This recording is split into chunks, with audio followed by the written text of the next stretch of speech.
And coming back to Reb Shimon, so what did he do? He was being pursued by the Romans. He went and hid in the base of Medrash. Why is why is he hiding in the base of Medrash? He didn't think the Romans are going to find him there. Reb Shach hid from the Russians, in Russia from the Germans. I think for 2 years in the base of Medrash learning. And they once came in and they saw this person just who was like completely neglected from 2 years of just sitting and learning. So is that what Reb Shimon thought? Reb Shimon thought they're not going to find him in the base of Medrash. So perhaps similarly, physically, maybe they will find him. But when he was like the Rambam sort of wants the magician. When they were looking for him, the magicians of Mitzrayim, he hid himself in water, in a cask of water, surrounded by water. They weren't able to locate him.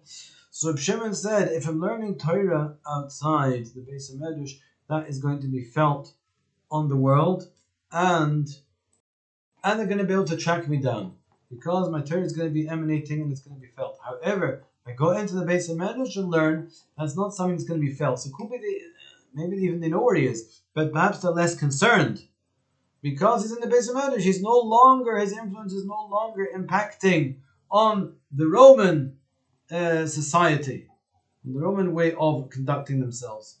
That's part of what it meant. They used to his wife sent him bread and water every day. Why do we need to hear about that? Because maybe in the contrary, they were sort of showing he's not fully involving himself in immersing himself in Torah matters, so that he has time for eating and drinking. Therefore, you Romans do not need to be over concerned. Anyway, and then when the Gezerah became more extreme, so he had to run and hide. So he hid himself in the cave, and miraculously the stream and the cherub tree formed. Perhaps again showing that how did this happen? He's learning. His Torah influence is the fundamental force, and that is what motivates and causes the forces in the world to act. Therefore, he merited these miraculous events.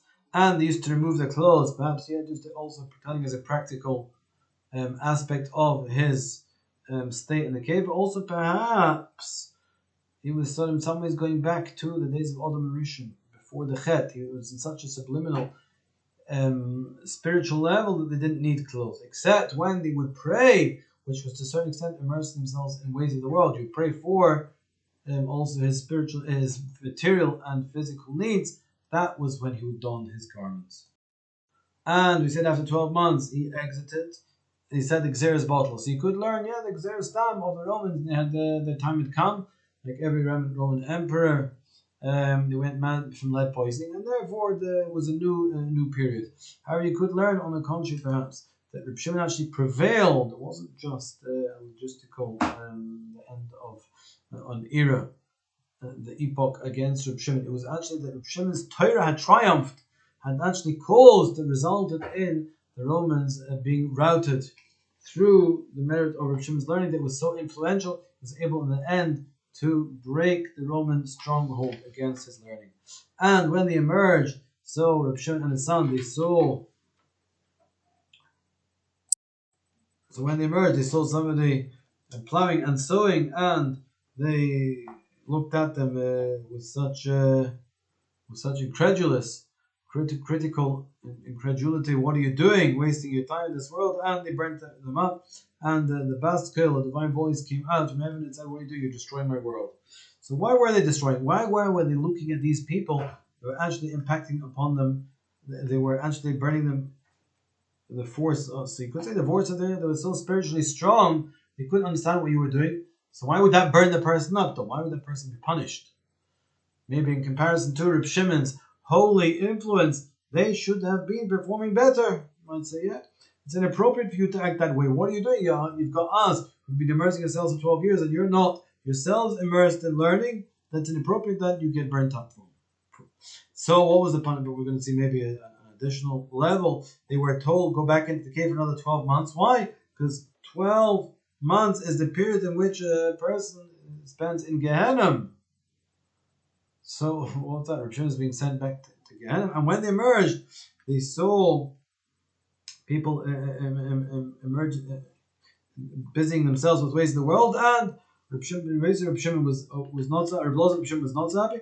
But Reb Shimon was okay with it. It's enough, it's sufficient that it's me and you in the world. So maybe he could say what was actually going on was the following dynamic, that Reb Shimon was concerned again that that he had achieved such a high spiritual level when inside the cave was his unadulterated spiritual activities ongoing. So when he left, he was concerned this is going to again impact negatively on his spirituality. He's returning to a material world. There's going to be a break. It's going to be a spiritual break, which is going to slow down his whole spiritual level, spiritual progress, and therefore that's why when he saw someone acting in a way that showed that he was not fully Torah aligned, he was acting with an over concern with spirit, with mundane material matters. So that's why Reb Shimon was so concerned and distressed by this. He said, "You're affecting us. You're ruining my spiritual levels. My madrigas that I've achieved are now being undermined through your actions, because the ashpo my Torah, it seems, is not sufficient to negate what you're doing. On the contrary, your actions are having an impact on me. Therefore, they were told go back for 12 months. And what 12 months is the period in Gehenna? So he said, why is that where they should be going, to Gehenna? And then they came back, everything was better after that. Perhaps because, on the contrary, Reb Shimon had not achieved a sufficiently high subliminal spiritual level of uncompromised spirituality, such that he was still under the influence of people's material actions, which was why he was so distressed. So they told him, go back and further immerse yourself, so you will reach an even higher spiritual level, such that when you will emerge and people may still be conducting themselves with an overemphasis on materialism, that will not affect you. You are so subliminally connected with spirituality, with the Torah, immersed in Torah learning, that this will no longer have any effect on you. That's the 12 months of Gehenna. What does a person do in 12 months of Gehenna? It's not just the burning fire, it's that fire that punishes them. It actually is to take away their averos, is to convert them, to bring them to the high spiritual level where they really should be. So they go through this, they're actually someone, really, you could say it's like this. The dynamic of Gehenna is, person is connected to materialism in this world. And the next world, all that there exists is a pull towards spirituality, an extremely strong pull. So a person comes there to the world to come, and he wants just to be close to the Rebbeinu Shalom. He just wants to conduct himself in spiritual matters completely. But he's got, through all his lives, his concern with materialism, that is going to be very painful for him to leave his material ways, to start embarking on a purely spiritual existence. That's the pain, that's the fire that burns him up again for 12 months. After 12 months, he's completely realigned himself. He's completely worked himself through it. He's completely holy spiritual. And therefore, the world to come is the place that is best for him. It's no longer a painful experience. And that's perhaps what Reb Shimon went through these 12 months to so to speak, again, to spiritually purify himself. So he would reach this, remove any material trappings that were part of his makeup. And they saw these two people running, and they were one person running with two hadas branches, and he was so happy that one was for shomer and one was zocher. They saw how devoted Klal Yisrael are to mitzvahs. So we're going to suggest a few ramazim l'chayid. The Rashbi, take them or leave them. You can fast forward. You can take a look out of interest. It says they saw people when they came out the first time, karbi v'zari. Can you see it? No, I'm never very good at this. Karbi v'zari. See if we can get it on the camera.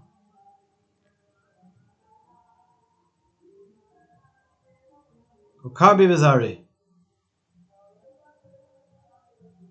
Oh, so karbi is got maybe a remes to Bar Yochai v'zari Rebbe Lazar. What am I saying? That this was the problem, that we have not brought sufficient and spiritual input, me, Reb Shimon, and Bar Yochai, and Rebbe Lazar, such that people are still and conducting themselves with material matters. This is a problem for our spiritual level. And therefore the message was, Lahachri v'lomi chizru. Nahachriv oilomi. Chizul emoraschem. Down there. Nahachriv is bar Yechoy. Chizul Rav Loza. Again, a remez that that's where you should be going. And when they came out, they saw this man running with the two hadassim, with the two branches of what's it called? Hadassim, not the willows. I called them willows, I think, last time. Anyway, he saw them running. Bein hashmoshes. Bein hashmoshes was a remez to Shimon. One connected Shomer, one connected Zocher. Shomer maybe a remez to Rabbi Shimon. Zocher, Zayin Reish, Elozar. Elozar is Aleph Lamed, which is Hashem. So Chur, Chavov is Shem Hashem. Maybe a remez to Reb Shimon and Reb Elozar. And now, yes, that's why they were happy. Now we have seen that we have brought a spiritual dimension into the world. It applies to Mechaber Mitzvahs. This is thanks to us. Our spiritual level is impacting on the world positively, and therefore, on the contrary, we perhaps not have to be concerned of the material world impacting negatively upon us anymore. And this obviously is what Pinchas ben Yechoy, when he was bathing Reb Shimon and he saw Reb Shimon's deep wounds, and he was so distressed by this. Reb Shimon said, on the contrary, this is a blessing, because had you not seen me like this, you would not see me like this. Because according to Reb Shimon, maybe this argument was like this. Pinchas ben Yechoy was saying a person needs his body. Like the Rambam says, a person doesn't have a healthy body, they can't have a healthy spiritual mind. Because fundamentally this world is a world of physical where the neshama needs the guf in order to function properly. And therefore, says Reb Pinchas ben Yechoy, if your body, Reb Shimon, has been decimated, that's going to be affecting negatively your spirituality. Reb Shimon says, no, on the contrary.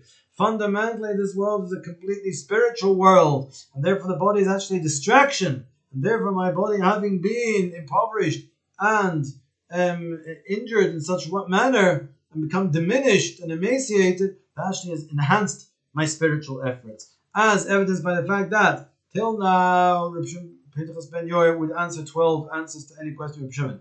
Now, Reb Shimon would, when Pinchas ben Yechoy asked a question, Shimon would answer 24 answers, perhaps connected to 24 months, years, that him and Reb Shimon had been together, each one 12 initially. 24 was what gave him that power, the overpowering because perhaps each one was enhancing the other's efforts, which amounted to 24. Or maybe the 13th year was equivalent of the whole amount. So he had 12 plus 12. And it says Reb Shimon, since there's been a miraculous escape for me, therefore I'm going to enact myself. It's appropriate for me to make a takana, some form of graceful gift to society. Not just, you could say, again, an act of kindness and reciprocating the kindness shown, but actually significant the fact, since I've had a nez, that means there's a divine inspiration, there's a very potent spiritual force that's in act and in evidence here, and therefore it's appropriate for me to ride on that wave of divine grace that is impacting on the world, on my world, and actually and affecting the whole world. It's appropriate for me to bring this to bear on the whole world, as Yaakov did. And Yaakov returned. He said, "Shalom begufi moine b'teirosai," and as a result, he made one of three enactments, bestowed one of three gifts. He either gave him a tabeya, a coin, coined a coin, or introduced industrial areas, or bathing houses. You might well say one is connected to three things. That if you say the primary victory was strongly, the completion was in his mamoinoi, connected that he instituted new financial instruments. And if you're going to say that surely, according to opinion, that he was whole intact in his body, therefore he introduced merchatzois, bathing houses. And if he was complete in his Torah, then he introduced shvakim, which was the place where Talmid Chacham sometimes would give their dross in the shuk. And these were also the three elements which the Romans had been discussed by Rabbi Yehuda. He had spoken about the shvakim and the merchatzois, the industrial areas, the bathing houses, and the bridges there. There was the bridges, but it was also the bathing house was for the body, the shvakim was for the Torah, and we spoke here about the matbeya, the coinage, and then they spoke about the bishorim. Therefore, Reb Shimon said the coin understood that the bridges are for raising funds, because these are the three elements that essentially three forces in the world, and perhaps Reb Shimon was saying they should all be directed towards Torah. Therefore, the other two are totally ancillary. Reb Shimon came and wanted to make this public service. So he said there's tumah in the area, and what did he do? He asked Zokin, has anyone ever done anything here? And he said, yes, Shimon ben Yochai here cut the turnips. So Shimon did the same thing, again, showing the power of the spiritual influence that Rabbi Yochanan ben Zakkai had inculcated into the very fiber of creation through his actions at purification. Shimon said, I can ride on the spiritual inspirational acts of Yochanan ben Zakkai and perform the same thing. Yet the Zokin said, you have actually purified the graveyard. What's the Zokin saying? Shimon spread the turnips out, and in certain areas the earth became roughened, indicating there was a mace underneath that. In certain areas it remained smooth, and Shimon said there's no mace there, there's no dead bodies there, therefore I can assume it's pure. And therefore the Zokin, this elderly, was saying, no, you haven't successfully done that, because perhaps there are still dead bodies there, but they did not rise to the surface, because you do not have the power to make this spiritual achievement, for your spiritual powers to actually impact so significantly on these dead bodies with such certainty. And Reb Shimon is saying, yes, they can. It is a problem. My Torah powers at the moment are aligned with the world. The world is aligned with my Torah powers, and therefore I would expect, yes, this to be the effect of my actions. How did Reb Shimon view negatively the Zokin's words? He said, had you been with us, had you not been with us, one thing. Had you not been with us at the time, and had you not been with us when we decided we're going to embark on this course of action, okay, but you were with us, and you embarked on this positive action, and therefore you are not pulling your weight. We expect you to be part of the team. And you might say the Gemara doesn't say, we don't see anywhere that the Zokin actually became part of Reb Shimon's team. Just Reb Shimon only asked, has anyone done this? The Zokin said yes. That was all that happened. So maybe you could say, yeah, there's a part of the story that was not told that he actually said, do you want to join us in this venture of purification? And Zokin said yes. But maybe no. Maybe again it's the same thing. Reb Shimon is saying, if I am embarking on this spiritual journey of purification of the town, and you are just in our vicinity, that itself, it creates a huge spiritual dynamic of purifying the town. You, without doing anything, without saying anything, are part of this. It's carrying you along as well, in which case it's obligatory upon you to pull your weight and to act in accordance with us as we should be doing. And therefore he draws a comparison between the Zoydas, the prostitutes, who themselves help one another, and they are actually acting against the forces of the world, and nevertheless they affect one another, they enhance one another. Therefore, certainly, Talmidei Chachamim, who are building the spiritual edifice of the world, one would expect they would be enhancing and helping one another. That would be the natural reaction. Then he went out into the marketplace and he saw Rabbi Yehuda ben Gerim. He said, "You still in the world?" He looked at him and turned him into a gal shalatzomis, a pile of bones.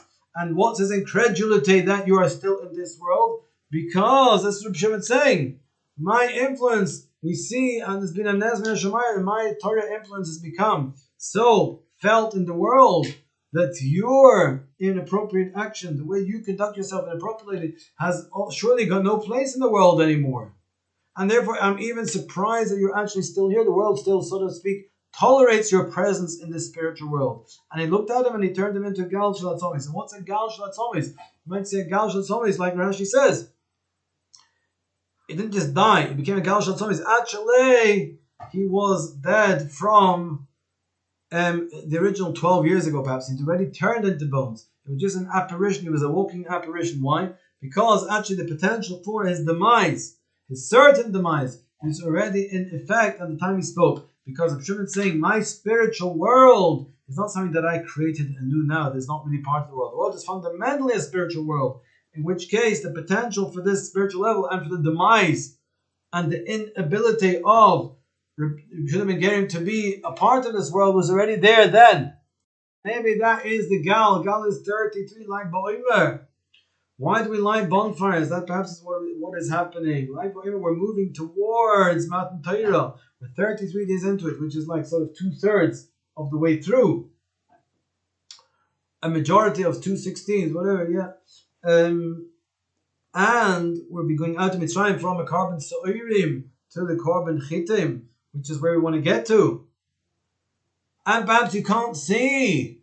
Perhaps you can't see what's happening. We see it all the same.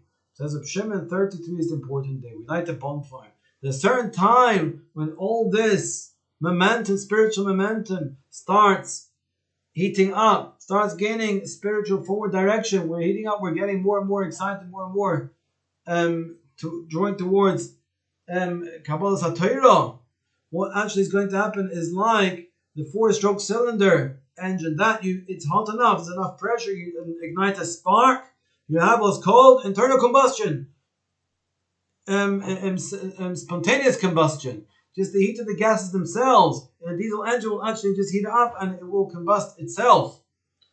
That is what's happening at 33. That's when we light the bonfire. The bonfire is like, whoo, the whole thing suddenly springs up. That's what happens. The spirituality, we're on the way to Matan Torah. It's going to be a sudden explosion of spirituality in the world. But it's actually indicative of the fact that there's been a paradigm, a dynamic, an accretion, an ongoing accretion of spirituality, which perhaps is not felt until it forces itself out. Then suddenly we have this like Baomer.